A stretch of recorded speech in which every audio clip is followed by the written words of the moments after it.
Hello everyone, welcome to my channel fix and created new feelings. मैं उम्मीद करती हूँ आप लोग अच्छे होंगे एंड सेफ होंगे। चलो स्टार्ट करते हैं next part, lost in the hairs of you. आपको स्टोरी जैसा भी लगे प्लीज़ मुझे कमेंट बॉक्स में बताना एंड हाँ, लाइक सब्सक्राइब एंड कमेंट करना बिल्कुल मत भूलना, जिससे मैं नेक्स्ट वीडियो थोड़ी जल्दी लाऊँ। चलो स्टार्ट करते हैं, तो सपोर्ट करना। ओके, लास्ट पार्ट में देखा था कि विंग जो सीढ़ियों से फिसल कर गिर जाता एंड उसकी पूरी बॉडी पूरे ब्लड्स में कवर हो जाती है। और ये चीज़ जब कुरैन देखते हैं वो पूरी तरह से हॉरिफाइड हो जाती है, बिकॉज इतना भयानक रूप कभी भी वो अपने ड्रीम में भी, अपने भयानक से भयानक ड्रीम में भी नहीं सोचना चाहते थे। और उन्हें वो जो देख रहे हैं वो बहुत ज़्यादा डर जाता है, उनकी पूरी बॉडी पूरी कोल्ड हो जाती है। अब हमें दिखाया जाता है आधे घंटे बाद विंग को ओटी रूप में ले जाया जाता है एंड कुरैन जो हॉस्पिटल के रूम के बाहर खड़े होते हैं, ओटी रूम के बाहर, एंड वो बहुत ज़्यादा ही पैनिक कर रहे होते हैं। वो बार बार इधर उधर घूम रहे थे, उन्हें बहुत ज़्यादा ही पैनिकनेस, उन्हें बहुत ज़्यादा डर लग रहा होता है। वो कुछ नहीं बोल पा रहे थे, वो बहुत ज़्यादा ही डर रहे थे, उनके हाथ पैर बहुत ज़्यादा ही काँप रहे होते हैं।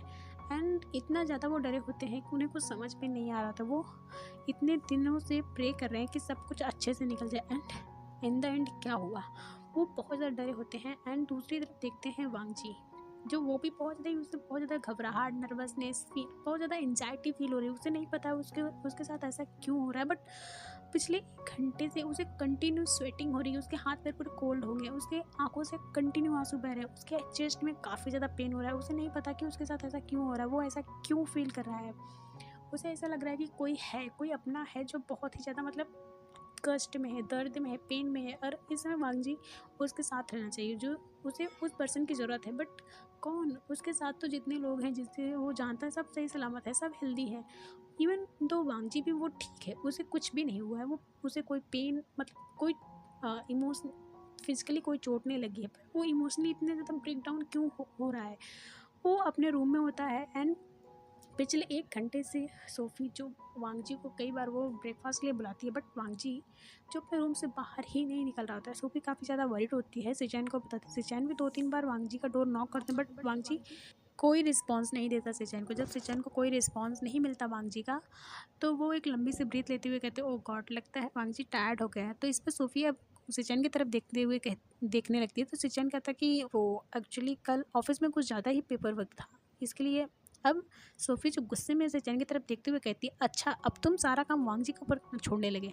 अगर तुम ऐसा करोगे तो मैं वांग जी को ऑफिस नहीं जाने दूंगी, समझ में आया? तुम्हें करना है तो करो, नहीं तो तुम भी चुपचाप घर पे बैठो। अब इस पर सिचैन कहता, अच्छा ठीक है, तुम शांत हो जाओ, मैं इतना काम नहीं दूंगा उसे। अब चलो हम ब्रेकफास्ट करें, मुझे लेट हो रहा है। इस पर सोफ़ी जो एक लंबी सी ब्रीथ लेती है एंड देन वांग जी के डोर की तरफ देखती है, फिर कहती है ठीक है।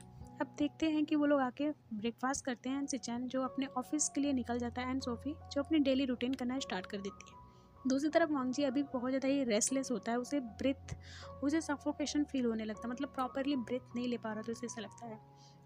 देन वो अपने बालकनी का विंडो ओपन करता है, देन वो बाहर से थोड़ी फ्रेश एयर लेने की कोशिश करता है, जिससे उसे थोड़ा सा नॉर्मल फील हो। एंड वो फील करता है कि उसकी आंखों से कंटिन्यू आंसू बह रहे होते हैं। वो अपने आंखों को साफ़ करता है, वो कहता है कि ये क्या हो रहा है मेरे साथ, ऐसा क्यों हो रहा है, मैं इतना ज़्यादा ही स्ट्रेंज फील क्यों कर रहा हूँ।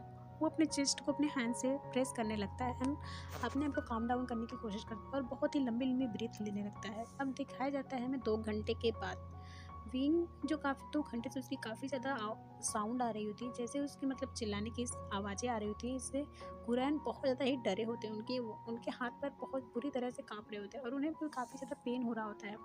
अब देखिए थोड़ी देर बाद ही विंग की वॉइस पूरी तरह से शांत हो जाती है। इससे कुरैन और ज़्यादा डर जाते हैं क्योंकि विंग की वॉइस नहीं आ रही होती है। इसके कुछ ही सेकंड के अंदर ही एक बेबी की रोने की आवाज़ आती है। जब वो बेबी की आवाज़ सुनते हैं वो अपने नीज़ पे गिर जाते हैं, अपने नीज़ को टाइटली हग कर लेते हैं। एंड उनकी हिम्मत नहीं पड़ रही होती कि वो डोर ओपन करके अंदर जाएं एंड देखें। अब 2-3 मिनट के बाद उस ओटी का डोर ओपन होता है एंड पीटर, जिसके हाथ में एक छोटा सा बेबी होता है, वो कुरैन के पास लेके बैठ जाता है। कुरैन जो वो खड़े होते हैं बेबी की तरफ देखते हैं, लेकिन तुरंत अंदर दौड़ के भागते हैं, दौड़ कर जाते हैं विंग को देखने के लिए, क्योंकि उन्हें बहुत ज़्यादा डर डर लग रहा होता है। एंड जब वो जाते हैं बेड पर देखते हैं विंग जो बहुत ही मतलब शांत होता है, वो कोई हरकत नहीं करता। कुरैन जो फूट फूट कर रोने लगते हैं। ये देखकर पीटर जो डर जाता है, उसे वो जो समझ आता है, वो मतलब उसे लगता है कि कुछ तो अंकल गलत समझे। वो फटाक से आता है कुरैन के पास, कहता है कि अंकल प्लीज़ शांत हो जाइए, विंग ठीक है, वो बस बेहोश है, उसे काफ़ी ज़्यादा पेन की वजह से वो बेहोश हो गया, इसकी वजह से, एंड वो ठीक है, आप परेशान मत होइए, वो एक आधे घंटे के अंदर ही होश में आ जाएगा, देखिए आप रोइए मत। अब कुरैन खड़े होते हुए कहते हैं क्या क्या वो ठीक है? तो इसमें कुरैन की बात पे वो पीटर कहता है कि हाँ वो ठीक है, पूरी तरह से ठीक है, बस वो बहुत ज़्यादा ही थक गया था, इसकी वजह से वो अभी जस्ट आराम कर रहा है, तो प्लीज़ आप उसे परेशान मत करो, वो थोड़ी देर बाद जाग जाएगा। एंड आप अपने लिटिल निफ़ी को देखिए, ये कितना क्यूट है, एंड ऐसा कहे कि वो उसके चिक्स को हल्के हल्के हाथ से पुल करने लगता है। ये देखते ही कुरैन जो उसकी तरफ मुड़ते हैं एंड फटाक से उस बेबी को अपने हाथ में लेते हैं एंड उसके पूरे फेस को देखते हुए कहते हैं, नन्हे शैतान, मैंने तुम्हारा बहुत बेसब्री से इंतज़ार किया, मैंने अपनी पूरी लाइफ में कभी इतना किसी का इंतज़ार नहीं किया जितना मैंने तुम्हारा इंतज़ार किया, अब हम तुम्हारे साथ बहुत मस्ती करेंगे। ऐसा कह के वो उसके साथ बातें करने लगता है, और वो जो छोटा सा बेबी होता है जो बहुत ज़्यादा ही क्यूट एंड बहुत ही मासूम होता है, वो कुरैन को देख रहा होता है, पता नहीं उसे कुरैन की बातें समझ में आ रही है या नहीं, बट हाँ बहुत ही गौर से सुन रहा होता है। ये देखकर पीटर के फेस पे स्माइल आ जाती है, वो एक फ़ोटो क्लिक करता है एंड अब देखते हैं कुरैन जो उस बेबी को लेके काफ़ी ज़्यादा बातें कर रहे थे। इस बीच 1 घंटा बीत जाता है। अब जैसे ही विंग की नींद उसकी मतलब उसे होश में आता है, तो वो अपने हैंड को मूव करता है, तो उसके हैंड में काफ़ी ज़्यादा पेन होता है एंड वो अपने उसकी आदत है, जब भी वो उसकी आँख खुलती है तो उसका फर्स्ट जो उसका हैंड है उसके स्टमक पे जाता है, और वो अपने स्टमक पे जब रखता है तो उसका स्टमक काफ़ी ज़्यादा उसे फ्लैट फील होता है, तो वो तुरंत जैसे वो फ्लैट फील करता है वो चौंक जाता है एंड फटाक से उठकर बैठ जाता है और बहुत तेज़ी से चीखता है, जिससे उसकी चीख पूरे हॉस्पिटल में गूंज जाती है। वो कहता है कि बेबी, एंड जैसे ही उसकी साउंड सुनते हैं वहाँ पे काफ़ी ज़्यादा जो नर्स एंड डॉक्टर थे वो फटाक से विंग के कमरे में आता है, और विंग जो अपने हाथ में जो जो कुछ भी दवा एंड जो स्लाइन वगैरह लगी थी उसे निकाल के फेंकने लगता है, और वो रोने लगता है कि उसका बेबी कहाँ है। एंड ये देखकर वहाँ पे दौड़कर पीटर आता है, पीटर विंग को समझाने लगता है, विंग शांत हो जाओ। विंग जो किसी की बात नहीं सुन रहा होता है, कुरैन जब देखते हैं विंग काफ़ी ज़्यादा पैनिक कर रहा है तो वो फटाक से आते हैं विंग के पास एंड कहते हैं, विंग तुम्हारा बेबी यहाँ है देखो। विंग जैसे ही कुरैन की आवाज़ सुनता है वो पूरी तरह से शांत हो जाता है, जब देखता है कि कुरैन के हाथ में एक छोटा सा बेबी होता है। अब कुरैन अब आते हैं एंड देन विंग के हाथ में वो उस बेबी को, विंग के गोद में वो बेबी को देते हैं। विंग जैसे वो बेबी को देखता है उसके पूरे फेस पे किस करने लगता है पागलों की तरह। ये देखकर वहाँ पे जितने भी लोग थे यानी डॉक्टर, नर्सेस, इवन पीटर खुद ज़्यादा शॉक हो जाता है। विंग जो उसे बहुत ज़्यादा ही एडमायर किस करने लगता है एंड वो बेबी अब तक इतना शांत था, बट जैसे ही विंग के गोद में आता है वो रोने लगता है। अब रोने लगता है तो विंग जब उसे किस करना बंद करता है, देन वो बहुत ही ज़्यादा सैड आई से उस बेबी की तरफ देखने लगती है, क्योंकि बेबी अब बहुत ज़्यादा रो रहा होता है। अब विंग जो बहुत ही ज़्यादा सैडली कुरान की तरफ देखता है, देन पीटर की तरफ देखता है। पीटर जो समझ जाता है कहता है कि क्या, वो उसे भूख लगी है तुम उसे फीड कराओ। विंग अब कन्फ्यूज़न में कहता है कि क्या फीड। अब इस पे जो पीटर होता है वो अपने हेड पे मारते हुए कहता है, ओ गॉड, क्या ये तुम मत कहना कि तुम्हें नहीं पता कि फीड कैसे कराया जाता है। विंग बहुत ज़्यादा शर्मा जाता है एंड इस पे कुरैन जो अपने गले को साफ़ करते हैं, तो पीटर जो कहता है, ओके ओके ठीक है, हम लोग जा रहे हैं, तुम बेबी को फीड कराओ, उसे भूख लगी है इसलिए वो रो रहा है। तो विंग जो अपना सर नीचे करता है एंड नोट करता है एंड अब दिखाया जाता है कि थोड़ी देर में उस रूम से सब लोग चले जाते हैं। विंग जो उस बेबी को फीड कराना स्टार्ट करता है एंड उस बेबी का हैंड, उसके फेस, उसके नोज को देखने लगता है और उसे बहुत ज़्यादा ही क्यूट लगता है। जब वो बेबी थोड़ी देर बाद ही जैसे वो फीड करता है एंड वो सो जाता है, विंग जो अपने बेबी को और करीब लाता है, देन उसे देखने लगता है, वो बहुत ज़्यादा क्यूट होता है। विंग नोटिस करता है कि उसका फेस बिल्कुल वांगजी के जैसा है, जैसे ही वो वांगजी की जैसा एकदम दिखता है। जैसे ही ये फील करता है विंग, उसकी आंखों से कंटिन्यू आंसू बहने लगते हैं और सोचने लगता है कि वांगजी कहाँ है। इतना साल हो गए हैं, ऐसा लगता है कि ऐसा बरसों हो गए वांगजी को उसे देखे। अब वो बेबी की तरफ देखता है, कहता है, बेबी हम जल्दी ही तुम्हारे फादर को ढूंढ लेंगे, है ना। अब हम 2 लोग मिलकर ढूंढेंगे, तुम और मैं। और ऐसा कह के अपने बेबी के फोरहेड पे किस करता है एंड उसे अपने आर्म में लेके बैठा होता है। अब दिखाया जाता है इसी तरह से 1 वीक बीत जाता है एंड विंग को जो हॉस्पिटल से डिस्चार्ज किया जाता है, विंग एंड कुरैन और वो बेबी को लेके घर आ जाते हैं। अब कुरैन जो विंग के लिए साथ में लेके आ जाते हैं, उसे मेडिसिन खिला रहे होते हैं विंग को। देन विंग से पूछते हैं, विंग तुमने बेबी का नाम सोचा है। विंग जो थोड़ी देर तक चुप रहता है, फिर कहता है कि हाँ। तो कुरैन कहता है, अच्छा क्या नाम है, क्या सोचा है तुमने। तो विंग कहता है कि युआन। इस पे कुरैन कहते हैं वाओ ये तो काफ़ी अच्छा है, काफ़ी यूनिक नेम है। विंग नोट करता है एंड देखते हैं इस तरह से टाइम स्पेंड होने लगता है। विंग जो अपने बेबी पर पूरा मतलब ध्यान देने लगता है, उसकी परवरिश पर। एंड कुरैन जो ऑफिस पे अब वो ऑफिस जाने लगे, पूरा काम ऑफिस का संभालने लगे हैं। अब इस बीच में टाइम स्पेंड करके दिखाया जाता है 2 साल के बाद। युआन अब धीरे धीरे चलना सीख रहा है एंड विंग जो अभी भी उसके पीछे आगे पीछे मतलब उसे किस तरह से खाना है सब कुछ उसके मतलब पूरे उसके दिनचर्या युआन से लेके युआन पे ही ख़त्म हो जाती है। अब देखते हैं एक दिन संडे होता है एंड कुरैन तो जो आज भी उनका मतलब ऑफिस में कुछ काम होता है 2 घंटे के लिए, तो वो जा रहे होते हैं रेडी होके, वो आ रहे होते हैं सीढ़ियों से। अचानक उन्हें डिजीनेस फील होता है एंड वो इससे पहले वो गिर पाते, वो रेलिंग को पकड़ लेते हैं और उनके हाथ में जो फाइल होती है वो नीचे गिर जाती है। जब ये साउंड सुनता है विंग जो युआन के साथ खेल रहा होता है, वो दौड़कर कुरैन के पास आता है एंड कुरैन को आके नीचे सोफे पे बैठाता है एंड देन कहते हैं कि अंकल क्या हो गया। कुरैन कहते हैं नहीं कुछ नहीं, मुझे लगता है थोड़ा सा डिजीनेस हुआ है। तो इस पर विंग जो अब डॉक्टर को कॉल करते हैं। डॉक्टर जब आके चेक करता है तो बताता है कि विंग कुरैन काफ़ी ज़्यादा स्ट्रेस में है, उनकी बीपी जो काफ़ी ज़्यादा हाई एंड लो हो रही है। तो इस चक्कर में उन्हें अगर इस तरह से अगर वो अपनी केयर नहीं करेंगे तो उन्हें माइनर हार्ट अटैक जो आया था वो उससे बड़ा भी आ सकता है। तो कुरैन को काफ़ी ज़्यादा ही सतर्क रहना चाहिए। अब ये सुनकर कुरैन थोड़ा सा वरीड होते हैं, कहते हैं फिर अगर मैं घर पर रहूँगा तो ऑफिस का काम कैसे कैसे कैसे हैंडल होगा। एंड विंग कहता है कि ठीक है अब मैं ऑफिस जाऊँगा, आप घर पे रहोगे। इस पर कुरैन कहता है नहीं पर युआन का। तो इस पर कुरैन के बात पे विंग कहता है कि हाँ युआन के लिए मैं कोई नैनी ढूंढता हूँ, आज के लिए आप संभाल लो। इस पर कुरैन कहते हैं नहीं नहीं नहीं ऐसी बात नहीं है कि मैं नहीं संभाल पाऊँगा, मैं तो चाहता हूँ कि मैं युआन के साथ रहूँ और मैं युआन की केयर कर सकूँ। इस पर विंग कहते कि हाँ ठीक है। अब विंग वहाँ से चला जाता है ऑफिस। जैसे ही विंग जाता है कुरैन के फेस पे स्माइल आ जाती है एंड वो युआन के पास आते हैं एंड युआन के साथ उसके टॉयज के साथ खेलने लगते हैं। बट युआन थोड़ी देर बाद रोने लगता है। देन उसे पिगी राइड कुरैन देते हैं। ये देखकर वहाँ पे जितने भी सर्वेंट होते हैं उनके फेस पे स्माइल आ जाती है एंड वो लोग जो बहुत ज़्यादा इंजॉय कर रहे थे। इधर देखते हैं कुरैन जो युआन के साथ पिगी राइड देते हैं। देन उसके बाद फिर युआन अब गार्डन की तरफ जाते हैं। दोनों ही गार्डन में काफ़ी ज़्यादा मिट्टियों के साथ खेलते हैं। इतना ज़्यादा मिट्टियों के खेलते खेलते वो लोग भूल जाते हैं कि इवनिंग हो गया है। इधर देखते हैं विंग जिसका मतलब वो पहली बार युआन को छोड़ के आया तो उसे बहुत ज़्यादा ये रेस्टलेस फील हो रहा होता है। वो जल्दी जल्दी काम खत्म करके वो घर पे आता है एंड जब घर पे आता है तो देखता है कि युआन एंड अंकल कोई नहीं दिख रहा होता है। अब वो एक सर्वेंट से पूछता है तो सर्वेंट जो इशारे से बताता है उधर गार्डन की तरफ। विंग जो दौड़ कर आता है देखता है अंकल एंड युआन दोनों ही मिट्टी में काफ़ी ज़्यादा मस्ती कर रहे थे, एक दूसरे के ऊपर मिट्टी फेंक रहे थे।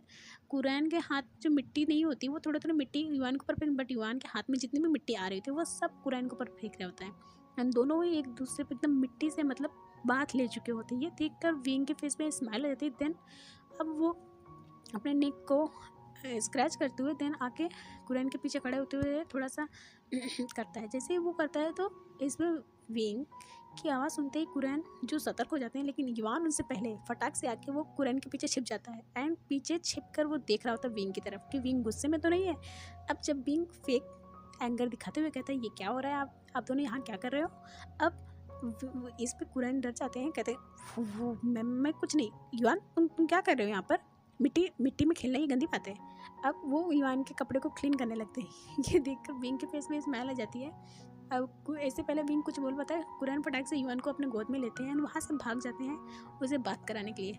विंग जो इसके फेस में स्माइल आ जाती है क्योंकि उसने ऐसा रिएक्शन कभी उसने सोचा भी नहीं था कि वो कभी अंकल के फेस पे देख पाएगा। अब आधे घंटे बाद युआन एंड कुरैन जो फ्रेश होकर नीचे आते हैं, विंग जो चुपचाप शांति से बैठा होता है। अब देखते ही कुरैन कहते कि युआन तुम्हें भूख लगी है। युआन जो एक पप्पी की तरह अपना सर नोट करता है। इस पर विंग कुछ नहीं बोलता एंड कुरैन कहते कि हाँ हमें भूख लगी, चलो हम कुछ खाते हैं। एंड ऐसा कह के वो दोनों डाइनिंग एरिया की तरफ जाने लगते हैं, बट विंग जो वहीं बैठा रहता है। तब कुरैन कहते विंग हमें भूख लगी, तुम चल रहे हो ना, हमें कुछ खाना है। इस पर विंग कुछ नहीं बोलता। तो कुरैन कहते ठीक है आज हम यही खा लेंगे, है ना युआन। युआन फिर से नोट करता है। तो इस पर विंग कुछ बोलता है, उसके फेस पे बहुत ज़्यादा ही स्माइल आ रही थी बट वो कंट्रोल कर रहा था क्योंकि युआन अंकल के हाँ में हाँ मिला रहा होता है। अब इस तरह से काफ़ी ज़्यादा मतलब उनकी लाइफ काफ़ी ईजी हो जाती है एंड हर दिन कुछ ना कुछ वो लोग नए कांड करते रहते, कभी आटे के साथ, कभी पानी के साथ, कभी कुछ ना कुछ ऐसा कांड करते हैं। जैसे विंग को जब पता चलता है, जब विंग उन दोनों की क्लास लेता है, देन कुरैन को जब डांट पड़ता है उनके साथ युआन जो उनके हाँ में हाँ मिलाता है, उसे देख के विंग को सच में बहुत मज़ा आता है। जब भी विंग कुरैन को डांटता है, जब कुरैन कुछ बोलते हैं, है ना युवान, युवान जो अपना सर नोट करता है, चाहे कुरैन ना हाँ गलत कहें या सही, हर बात में युवान जो कुरैन का साथ देता है, ये देखकर विंग को बहुत अच्छा लगता है। एंड कुरैन की ये जो साइड विंग को देखने को मिले वो भी बहुत ज़्यादा उसे अच्छा लगता है। पर वो थोड़ा सा वरीड होता है क्योंकि कुरैन बिल्कुल भी रेस्ट नहीं कर पा रहे थे। डॉक्टर ने प्रॉपरली बोला है कि वो रेस्ट करें।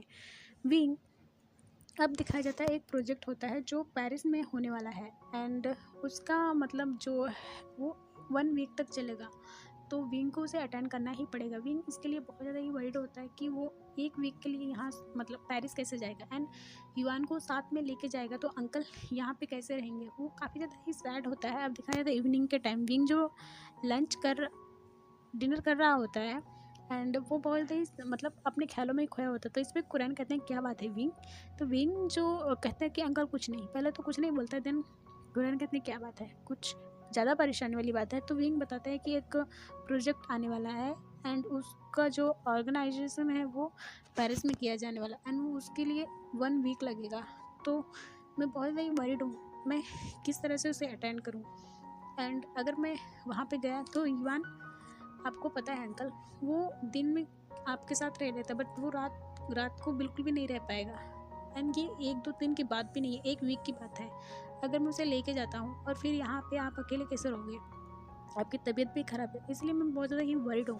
इस पर कुरैन कहते हैं बस इतनी सी बात है, तो परेशान मत हो, मैं एक डॉक्टर को बोल देता हूँ यहाँ पे रहेगा एंड एक नर्स रहेगी एंड तुम परेशान मत हो, 1 वीक की बात है, सब कुछ सही हो जाएगा। इस पर विंग नोट करता है। देन कुरैन बोलते हैं कि जाना कब है, तो विंग कहता है कि परसों।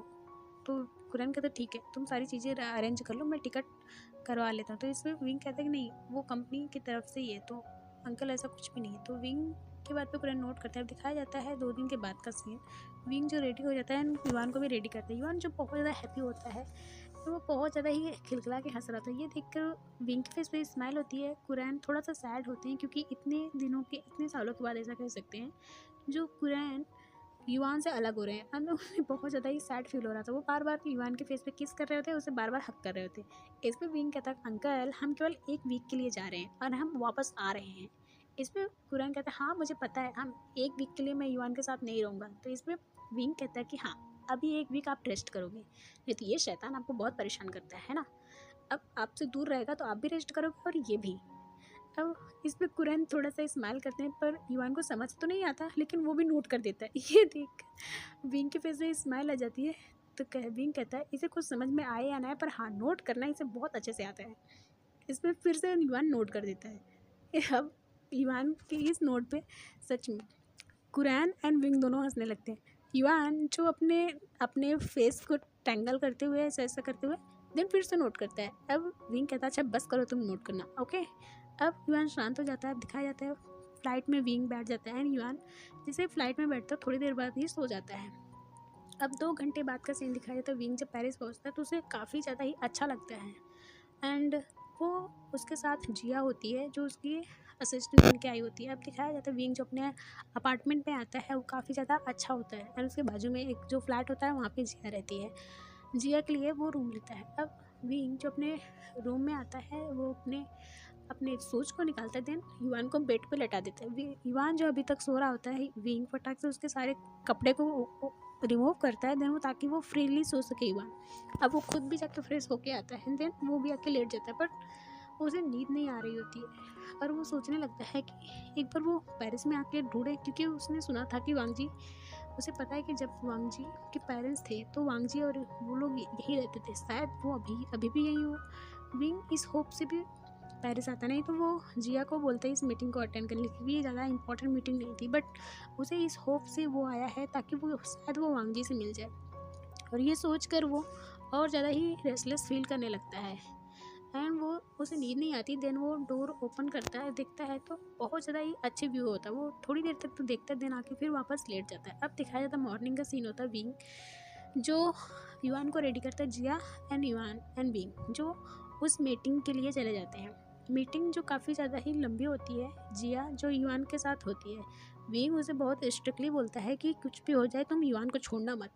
इस पर जिया नोट करती है, बट युवान जो जिया के साथ ज़्यादा टाइम तक नहीं रहा था, उसके साथ कंफर्टेबल नहीं हो पा रहा था, तो बहुत ज़्यादा ही मतलब मस्ती कर रहा था, बहुत ज़्यादा रो रहा होता है। तो जिया इससे परेशान हो जाती है एंड वो उसके लिए कुछ न्यू टॉय लेने के लिए वो मॉल में चली जाती है। एंड युवान को एक साइड टेबल पे बैठाती है, कहती है युवान तुम यहीं रहो, मैं तुम्हारे लिए टॉय लेकर आती हूँ। और वो टॉय टॉय लेकर वो प्राइस पूछने के लिए जैसे ही काउंटर के पास जाती है, एंड जब वो टॉय लेकर आती है देखती है वहाँ पे युवान नहीं होता। वो बहुत ज़्यादा ही घबरा जाती है एंड बहुत ज़्यादा ही पैनिक करने लगती है। इस पैनिक रेस में वो बहुत ज़्यादा ही मतलब युवान को ढूंढने लगती है और रो रही होती है। मुझे समझ नहीं आता कि युवान कहाँ गया। इधर जब 1 घंटा हो जाता है, जब वो युवान को नहीं ढूंढ पाती, वो थक कर विंग को फ़ोन करती है। और जैसे ही विंग को फ़ोन करती है, विंग तो पहले इग्नोर करता है, लेकिन जब जिया का फ़ोन देखता है वो फटाक से फ़ोन उठा लेता है यूज़ करके। जैसे ही जिया बताती है कि युवान उससे गुम गया है, खो गया है, उसके हाथ से फ़ोन गिर जाता है। जैसे ही फ़ोन का साउंड वहाँ पे गिरता है, जितने भी लोग थे सब शांत हो जाते हैं, साइलेंट हो जाते हैं। विंग जो वहाँ पर 1 सेकंड भी नहीं रुकता, वो उस रूम से भागने लगता है। एंड ये देखकर वहाँ का जो मैनेजर था वो कहता कि क्या चल रहा है। अब एक और पर्सन होता है जो बताता है कि शायद उनका बेटा खो गया है। ये कहते ही वो सारे लोग जो बहुत ज़्यादा पैनिक करने लगते हैं, क्योंकि विंग काफ़ी बड़ा बिजनेसमैन है और वो उसकी काफ़ी ज़्यादा नाम है। तो इस तरह से उसका बेटा खो जाए एंड मीटिंग मीटिंग वहीं कैंसिल हो जाती है एंड सब लोग जो विंग के बेबी को ढूंढने के लिए मतलब लग जाते हैं। विंग जो अब जिया के पास आता है, जो उस जहाँ पे मीटिंग हो रही थी उसके बाजू में जो मॉल था वहीं पे थी। अब वो रोने लगती है और रोते हुए अपनी नीज़ पे बैठ जाती है, कहती है सॉरी सॉरी सर, मैं बस ये टॉय टॉय लेने के लिए वो काउंटर के पास गई थी। इतने में बेबी बेबी कहाँ गया, मुझे मुझे कुछ समझ में नहीं आ रहा। वो बहुत ज़्यादा रो रहा होता है, तो मुझे लगता है कि उसे कुछ न्यू टॉय दिलाऊंगी तो वो शायद शांत हो जाएगा, बट अभी नहीं दिख रहा है। अभी जो रोते हुए कहता है खींचिए प्लीज़, इस तरह से बिहेव करना बंद करो पहले। उसे ढूंढते हैं, अगर अगर वो नहीं मिला तो नहीं मिला तो मैं मर जाऊँगा। जिया जो कहती है सॉरी सर, हाँ हम उसे ढूंढते हैं, वो मिल जाएगा। और ऐसा कह के वो रोने लगते हैं, वो लोग ढूंढना स्टार्ट कर देते हैं। दूसरी तरफ देखिए युवान, जब जिया जाती है काउंटर के पास, युवान जो उस चेयर से उतर के और वो विंग को ढूंढने के लिए इधर उधर जाने लगता है। देन वो सामने से देखता है एलिवेटर जो नीचे होता है वो उस पर चढ़ जाता है। एंड थोड़ी देर बाद ये एलिवेटर जो ऊपर की तरफ चला जाता है, यानी वो 3rd फ्लोर से 4th फ्लोर पे आ जाता है। एंड वो इधर उधर घूमते हुए वो विंग को ढूंढने लगता है, डाला डाला करके। एंड उसे जब वहाँ पे विंग नहीं दिखाई देता, बट हाँ वहाँ पे बहुत अलग अलग फेस के लोग दिखाई देते हैं। वो बहुत ज़्यादा डर जाता है एंड इतना डर में कि वो हिकअप्स भी लेने लगता है। उधर देखते हैं वांगजी जो भी जस्ट अपने ऑफिस से निकलता है, तो उसे बहुत ही ज़्यादा इरिटेशन हो रही होती है, तो वो पास के ही मॉल में घुस जाता है। एंड उस मॉल से वो पास में आता है, इधर तो घूम रहा है। एंड वो पास में सोचता है वो क्या करे। देन वो ऐसे घूमते घूमते एक आइसक्रीम पार्लर होता है, वहाँ पे पहुँच जाता है। एंड वो आइसक्रीम लेके खाने ही वाला होता है कि सामने वो देखता है कि बेबी आता है, उसके पाँव को पकड़ लेता है टाइटली एंड उसे डाटा डाटा करके रोने लगता है। वो ऑलरेडी काफ़ी टाइम से रो रहा होता है, बट वांगजी को देख के और तेज़ी से रोने लगता है। उसकी हिकअप्स काफ़ी तेज़ी से बढ़े रहे होते हैं। ये देखकर वहाँ पे जितने भी लोग थे, इवन जितने भी जो लोग शॉपिंग करने आए थे, सब उसे बहुत अजीब तरह से देख रहे होते हैं और कहते हैं ये कैसा पर्सन है जो अपने बच्चे को रुला रहा है। तो वांगजी सोचता है ये वहाँ पे जो वो आइसक्रीम पार्लर का जो पर्सन होता है, यानी जो शॉपकीपर होता है, वो कहता है कि सर आप क्या कर रहे हैं, आप अपने बच्चे को उठाइए, वो कितना ज़्यादा रो रहा है, इस तरह से अगर रोएगा वो बीमार पड़ जाएगा। वांगजी कहता है एक्सक्यूज़ मी, मेरा बेबी नहीं है। तो इस पर वो पर्सन कहता है कि क्या बकवास है, आपका बेबी नहीं है तो वो तुम्हें डैडी कह के क्यों बुला रहा है। वांगजी कहता है एक्सक्यूज़ मी, मैं किस एंगल से किसी बच्चे का बाप लग सकता हूँ। वो वहाँ पे एक लेडी होती है जो उसकी तरफ देख के कहता है, तो वो कहता है चुपचाप नाटक करना बंद करो, अपने बच्चे को उठाओ। वांगजी जो अब बहुत से ज़्यादा फ्रस्ट्रेट होने लगता है एंड वो देखता है कि वहाँ पे जितने भी लोग होते हैं सब बिना कुछ बोले उसको सुना के जा रहे होते हैं कि कैसा बाप है अपने बच्चे को रुला रहा है। अब वांगजी फ्रस्ट्रेट होकर उस बेबी को उठा लेता है, लेकिन जब वो बेबी को उठाता है बेबी तुरंत शांत हो जाता है एंड उसके अपना दोनों हाथों से वांगजी के गले को हक कर लेता है एंड अपना फेस उसके शोल्डर में छुपा लेता है। एंड वांगजी उसे बहुत सिक्योरली होल्ड कर लेता है। वांगजी को बहुत अच्छा लगता है एंड वो बेबी को थोड़ी देर तक ऐसे पकड़ के रखता है। जो फील करता है बेबी शांत हो गया है, देन वो उसके फेस की तरफ देखता है एंड कहता है बेबी क्या तुम्हें भूख लगी है। इस पर युवान जो नोट करता है एंड वो आइसक्रीम की तरफ दिखाते हुए कहता है आइसक्रीम। तो वांगजी कहता वाह तुम बोलते भी हो, तुम कितना स्वीट बोलते हो। अब वांगजी उसके लिए काफ़ी ज़्यादा फ्लेवर की आइसक्रीम लेके आके पास के टेबल पर बैठ जाता है एंड उसे खिलाना स्टार्ट कर देता है। युवान जो बहुत हैप्पीली खा रहा होता है एंड एक एक और डिमांड कर रहा होता है, और वांगजी हर जितना जितना वो बोला था उसके पास अलग अलग फ्लेवर की आइसक्रीम मंगा रहा होता है। एंड युवान जो पूरे कपड़े पे अपने आइसक्रीम लगा रहा होता है एंड साथ में वो खा भी रहा होता है वांगजी के लैप में बैठ के। इधर देखते हैं विंग की बुरी हालत हो चुकी है रो रो कर उसके बेबी के लिए। अब वो जैसे ही को कुछ लोग बोलते हैं कि आपको ऊपर वाले फ्लोर पे जाना चाहिए, फिर विंग कहता है कि पर वो कैसे जा सकता है। तो इस पे एक पर्सन बोलता है कि शायद उसे कोई लेके गया हो, और विंग जो वहाँ से दौड़ते हुए जाता है और इधर तो घूमना स्टार्ट कर देता है, पर उसे कहीं नहीं दिख रहा होता है। लेकिन युआन जो खा ही रहा होता है कि सामने उसको जब विंग को देखता है वो बोलता है डैडा, बहुत तेज़ी से चिल्लाता है। ये देखकर विंग जो उसकी नज़र जब पीछे मुड़ के देखती है तो वहाँ पर जो पर्सन को दिखता है वो पूरी तरह से शॉक। इनके दूसरी तरफ युआन जो जैसे ही विंग को देखता है वांगजी उससे उतरता है एंड वो दौड़कर विंग के पास आ जाता है और विंग के पैर को हक कर लेता है। एंड युआन कहता है हे, ये तुमने क्या किया? हाँ, तुम इस तरह से मुझे छोड़ के नहीं जा सकते, देखो जरा मेरे कपड़े का क्या हालत किया है, और तुम इस तरह से मुझे छोड़ के कैसे जा सकते हो? नन्हे शैतान, तुम मेरे पास आओ, तुम मैं तुम्हें नहीं छोड़ सकता। एंड ऐसा करके वो उसके पास आके खड़ा हो जाता है। विंग जो वांगजी को देख रहा था उसे लगता है वो कोई ड्रीम देख रहा है कि वांगजी हो ही नहीं सकता। एंड इधर वांगजी जो युआन को काफ़ी ज़्यादा ही मस्ती कर रहा होता है, उसके पूरे फेस को क्लीन कर रहा होता है एंड उसे बार बार से बोल रहा होता है। अब युआन जो बहुत तेज़ी से विंग की तरफ कहता है डाडा मुझे पिक करो, पिक करो। अब विंग जो उसे उठाता है तो युआन जो बहुत ज़्यादा हैप्पी हो जाता है, विंग के फेस पे किस करता है। एंड अब बारी होती है अब वांगजी जो अब खड़ा होता है एंड विंग की तरफ देखते हुए कहते एक्सक्यूज़ मी मिस्टर, तुम बहुत ही ज़्यादा केयरलेस पेरेंट्स हो अपने अपने बच्चे के। तुम इस तरह से उसे मॉल में छोड़ के चले गए थे, तुम्हें पता है वो कितना ज़्यादा रो रहा था, अगर वो सीढ़ियों से नीचे गिर जाता तो क्या होता? विंग जो बहुत ही ज़्यादा डाउटफुली से युआन यानी वांगजी की तरफ देख रहा था। अब विंग वांगजी सॉरी युआन को नीचे उतारता है, टाटली वांगजी को हक कर लेता है। जैसे वो वांगजी को हक करता है वांगजी पूरी तरह से शॉक, एंड इतना ज़्यादा शॉक होने की वजह से उसके माइंड में कुछ ऐसे फ्लैशेस आते हैं जिसकी वजह से वो वहीं पे बेहोश हो जाता है।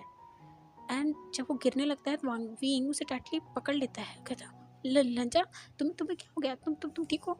लेकिन वांगजी बेहोश।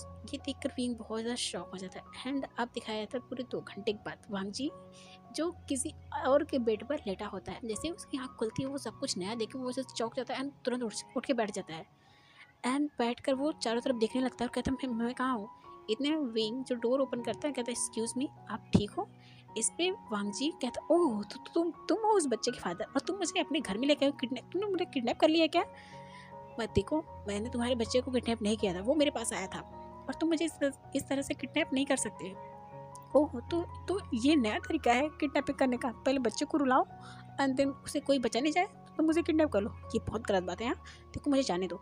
विंग जो वांगजी की तरफ देख रहा होता है स्माइल करके, और विंग वांगजी कहता है देखो इस तरह से स्माइल करना बहुत गलत बात है, तुमने मेरा किडनैप किया है तो देखो मेरे पास कुछ वैसे पैसे वैसे नहीं है, हाँ ये घड़ी ले सकते हो एंड ये पॉकेट, ये मेरा पर्स भी ले सकते हो, और मुझे जाने दो। ओके, मेरे ब्रदर एंड मेरी काफ़ी ज़्यादा परेशान हो रहे होंगे। विंग कहता है विंग